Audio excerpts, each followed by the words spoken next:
천안함 사건으로 인해 우리는 최근 많은 죽음을 목격합니다. 102명 중 44명이 실종되었고요. 남기훈, 김태석 상사 시신이 발견되었습니다. 한주호 준이 이제 곧 예편하게 되어 있지만 차고 어두웠던 바다에 뛰어들었다가 죽음으로 돌아왔습니다.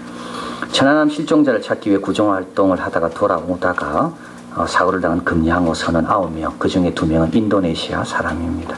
이들은 모두 결혼하지 않는 싱글들이었고 상주도 없고 상가도 없는 이들의 빈소는 너무나도 외로웠습니다.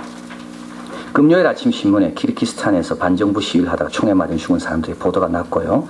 아이 둘과 태중에 있는 아내를 두고 999번째 아프가니스탄에 죽은 미군 병사의 장례 그 모습이 타임지에 실렸습니다. 어제는 폴란드 대통령이 탄 그 카진스키 부부와 90명이 탄 비행기가 모스크바 근처에서 추락해서 전원 다 죽었습니다. 어린 나이에 죽기도 하고 병들어 죽기도 하고 나라 지키다 죽기도 하고 사고도 죽기도 합니다. 사고로 죽기도 합니다. 이문재 씨의 시 농담 다음과 같습니다. 문득 아름다운 것과 마주칠 때 지금 곁에 있었으면 얼마나 좋을까 하고 떠오르는 얼굴이 있다면 그대는 사랑하고 있는 것이다. 그윽한 풍경이나 제대로 맛은 음식 앞에서 아무도 생각하지 않는 사람, 그 사람은 정말로 강하거나 아니면 진짜 외로운 사람이다. 종소리를 더 멀리 내보내기 위하여 종은 더 아파야 한다. 사랑하는 자녀와 남편을 잃은 자들은 이제 아름다운 것 의미가 없을 겁니다. 맛있는 음식, 오히려 목만 메일 뿐일 겁니다. 그러나 종소리를 멀리 보내기 위해서는 아파야 합니다. 이 나라를 지키기 위해서는 누군가 희생해야 됩니다.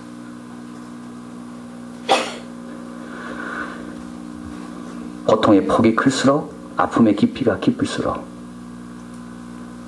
이 나라는 번성하고 지켜지고 든든하고 후손들은 꿈을 향해 도전하는 기회를 갖게 됩니다. 계속 군대를 보내야 되고요. 계속 그들을 알아줘야 되고. 오늘 본문은 사라의 죽음에 대해서 말씀합니다.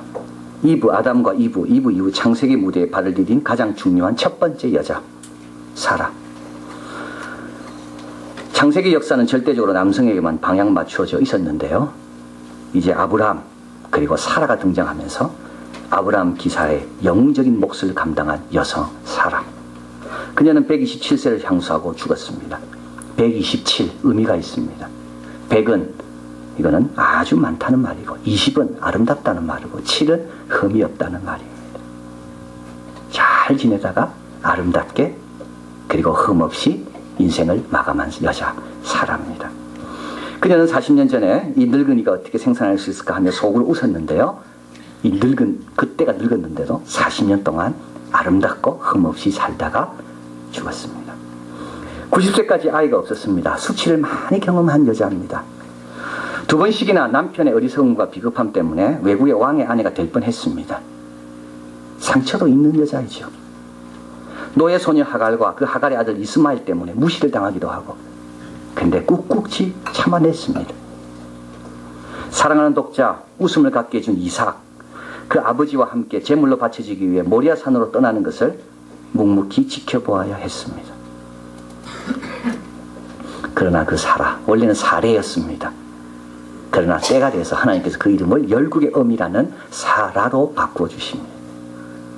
그리고 이제 그녀가 죽을 때는 아름다웠고 흠없이 풍성하게 하나님이 주신 연수를 다 하고 죽었습니다.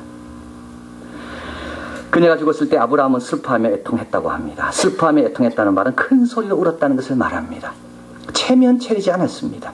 다른 사람 죽음 앞에 체면 차리는 사람은요, 그 사람은 아주 나쁜 사람이에요. 아브라함은 이스라엘의 조상 아닙니까? 믿음의 조상이죠. 근데도 한 여성 아내가 죽은 것에 대해서 옷을 찢고 금식하며 수염을 깎지 않고 애통했습니다. 매튜 헨리는 말합니다. 슬퍼하고 애통하는 것, 가까운 친족의 죽음을 애도하는 것, 이거는 하나님의 섭리에 따르는 것이다. 마땅히 종기를 드려야 할 자에게 종기를 드리는 것이다. 눈물이야말로 세상을 떠난 우리 친지들에게 드려야 할 최고의 예의다. 아브라함은 애통해하고 슬퍼하고 그러다가 아브라함은 이렇습니다. 오늘 본문에 보면 일어선다는 말이 2번이나 나와요. 그리고 나서 해쪽 속 사람에게 갑니다. 그 다음부터 내용이 오늘 본문 전부 다입니다.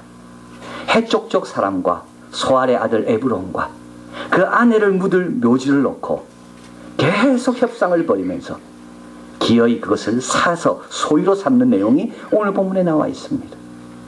아브라함은 그들이 이렇게 이야기하죠. 나는 체류인이고 이방인이고 거주자다. 거류인이다.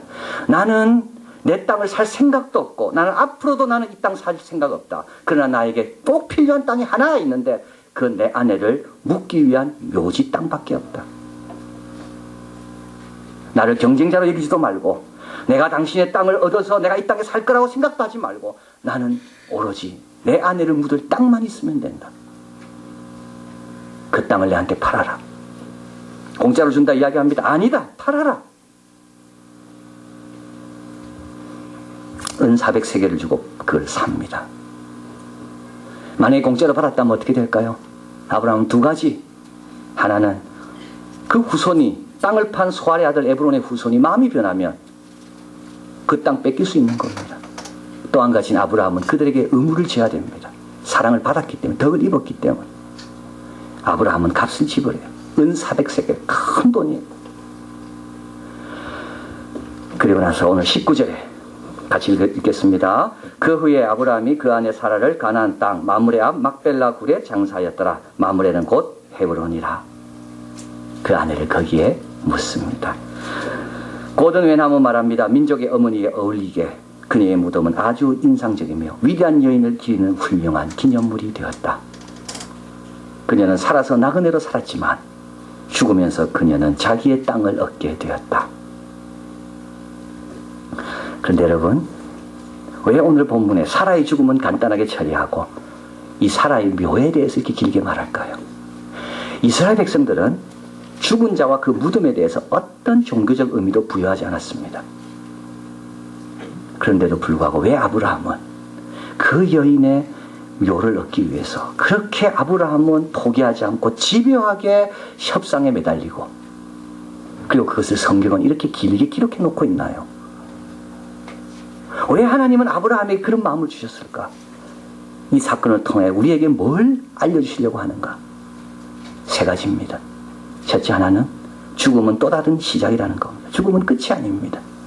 죽음은 또 다른 것의 시작입니다. 한 사람이 죽음이 절대 그걸로 끝나는 게 아닙니다. 또 다른 것이 시작되는 겁니다. 사라가 죽음으로 아브라함은 땅을 얻게 됩니다.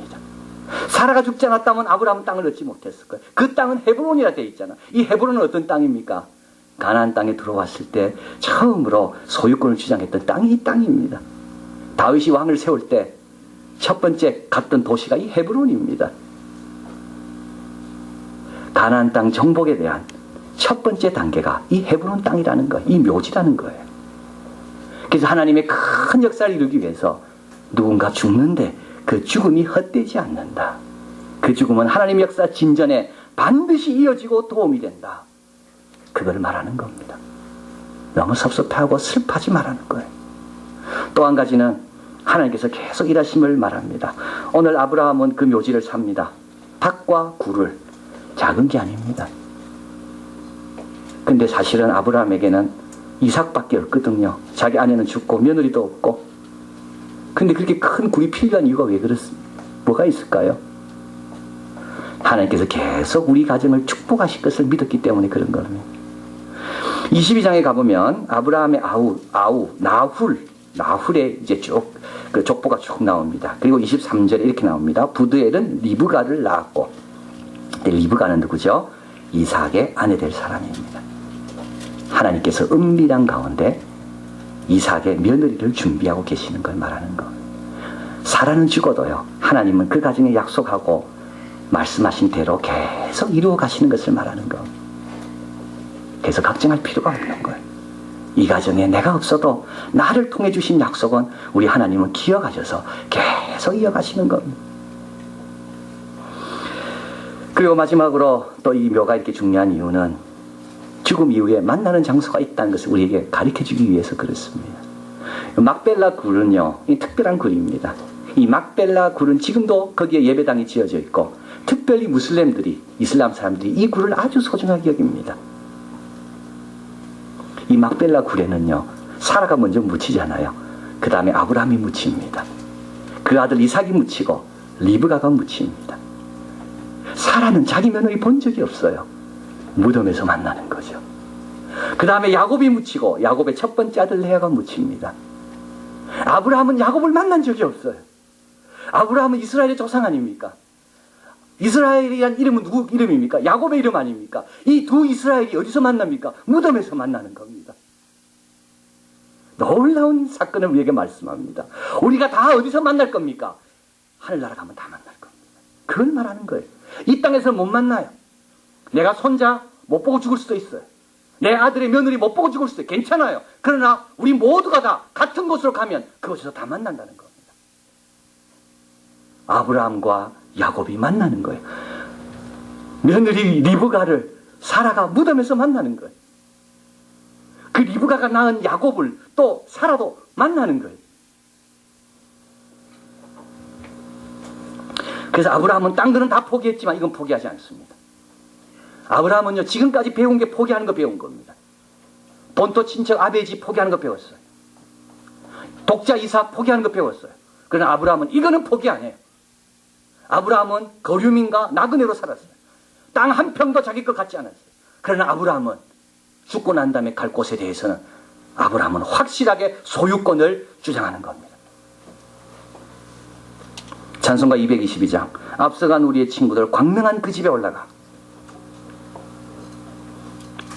먼저 올라가 있는 거예요. 거룩한 주님 앞에서 밤낮 찬미를 하고 있습니다. 우리를 구하신 주님도 거룩한 그 집에 계시니 우리도 이 세상 떠날 때 주님과 영원히 살겠네. 우리의 일생이 끝나면 영원히 즐거운 곳에서 거룩한 아버지 모시고 기쁘고 즐겁게 살겠네. 앞서간 모든 사람들 어디 가면 만납니까? 천국 가면 다 기다리고 있습니다. 가보니까 찬미하고 있어요. 뒤따라오는 모든 후손들 우리는 못 봤지만 거기 가면 다 만나. 아브라함은 물론 우리처럼 이런 부활에 대한 믿음이 없었기 때문에 확실히 잘 몰랐습니다. 그래서 히브리서는 말합니다. 멀리서 보고 환영했다고. 멀리서 봤어요. 그러나 우리는 분명히 보는 거죠. 하나님께서 아브라함을 통해 미리 보여준 이 예고편입니다. 아브라함의 이 막벨라 굴은 예고편. 우리 모두가 하늘나라 가서 만나게 될 예고편. 그래서 우리는 이제 알게 됩니다. 왜 하나님께서 아브라함에게 그 묘지 갖고 그렇게 집요하게 매달리게 하셨는지, 왜 아브라함은 그 묘지의 값을 지불하는데 아까워하지 않았는지. 어떻게 해야 됩니까? 우리도 아브라함처럼 돌아갈 것을 마련하기 위해 어떻게 해야 돼요? 우리는요, 남의 묘실을 이용하면 안 됩니다. 아브라함 보고 햇사람이 말합니다. 우리 묘실 이용하라고. 이용 안 해요. 아브라함은 믿음으로 말씀에 따라 그 묘실을 삽니다. 남의 묘실 기웃거리지 마십시오. 우리에게 준 천국에 가는 길이 분명히 있습니다. 내 말을 듣고 나를 보내신 줄 믿는 자는 영생을 얻었고 심판이 이르지 않으니 사망에서 생명으로 옮겼느니라. 예수님이 나를 강조합니다. 나는 부활이요 생명이니 나를 믿는 자는 죽어도 살겠고 살아서 믿는 자는 영원히 죽지 아니하리라. 너희는 마음에 근심하지 말라. 하나님을 믿으니 또 나를 믿으라. 내 아버지 집에 거할 곳이 많도다. 우리는 예수님 붙드는 겁니다. 남의 묘실, 말씀 붙드는 것. 그리고 또 묘실을 포기하면 안 됩니다. 아브라함이 남긴 건 뭘까요? 아브라함이 남긴 게 묘실밖에 없습니다. 니므롯 바벨탑 쌓다가 그만둔 거, 니므롯 남긴 거 그거예요. 가인 성 남긴 거 그거예요. 근데 아브라함은 그런 건 안 남겼어요. 자기 이름을 위해 남긴 건 하나도 없어요. 아브라함이 남긴 거는 묘지밖에 없어요. 그 묘지에서 만납니다. 성에서 만납니까? 성에서는 못 만나요. 니므롯이 세운 바벨탑에서 그 후손이 다 만납니까? 못 만나요. 거기서는 묘지에서 다 만나는 거예요. 그래서 우리도 남의 묘실을 이용하려 하지 말고 예수님 더 붙드는 겁니다. 그리고 우리도 딴 거는 다 양보해도 내가 천국 가는 거, 그거는 양보할 수가 없는 거예요. 딴 거는 다 내가 포기하고 딴 거는 다 내가 져줘도 천국 가는 이 소유권, 천국의 소유권은 양보하지 않는 거예요. 그걸 남기는 거예요. 마지막으로 더 나은 본향을 사모하며 삽니다. 히브리서 같이 한번 앞에 스크린에 있습니다. 이 사람들은 다 믿음을 따라 죽었으며 약속을 받지 못하였으되 그것들을 멀리서 바라보고 환영하며 또 땅에서는 외국인과 나그네로라 증가했으니 이같이 말하는 자들은 본향을 찾는 것을 나타냅니다. 저희가 더 나은 본향을 생각하였다면 돌아갈 기회가 있었으니와 이제 저희가 더 나은 본향을 사모하니 곧 하늘에 있는 것이라. 그러므로 하나님이 저희 하나님이라 일컬음 받으심을 부끄러워하지 아니하시고 저희를 위하여 한 성을 예비하셨느니라. 더 나은 본향을 사모하며 살아가는 겁니다. 더 나은 본향을 사모하는 사람은요, 다른 사람에게 뭐가 드러납니다. 그 사람을 보면 저 사람은 더 나은 본향을 사모하는 사람이거나 어떻게 알 수 있습니까? 죽을 때 알 수 있습니다. 더 나은 본향을 사모하는 사람은요, 죽을 때 편안하게 죽습니다. 믿음으로 죽습니다. 더 나은 본향을 사모하는 사람은 이 땅에서 외국인과 나그네로 살아갑니다. 이 땅에 너무 집착하지 않아요. 이 땅에서 안 된 것 같고 너무 가슴 아파하지 않아요. 잠시잖아요. 안 되는 것도 잠시, 아픈 것도 잠시, 실패도 잠시. 더 나은 본향에 가면 그런 거 없습니다. 이를 가리켜서 우리는 다리를 건너는 사람이라고 말합니다. 다리 건너는 사람은요, 다리 위에 집을 짓지 않아요. 다 건너지. 이 세상이나 세상에 있는 것들에 그렇게 집착하지 않아요. 그게 더 나은 본향을 사모하는 사람의 모습입니다. 또 더 나은 본향을 사모하는 사람은 이제 주님 만날 걸 알기 때문에 주님 주신 사명 두렵고 떨림으로 감당합니다. 그분 만날 거거든요. 그분이 계산할 겁니다. 주인이 돌아와서 2달란트, 5달란트, 1달란트 준 사람에게 주님께서 회개할 겁니다. 내가 준 것 갖고 어떻게 살았냐고. 더 나은 본향을 사모하는 사람은 그 일이 힘들든 그 일이 크든 작든 충성하는 사람이 더 나은 본향의 증거를 가진 사람입니다.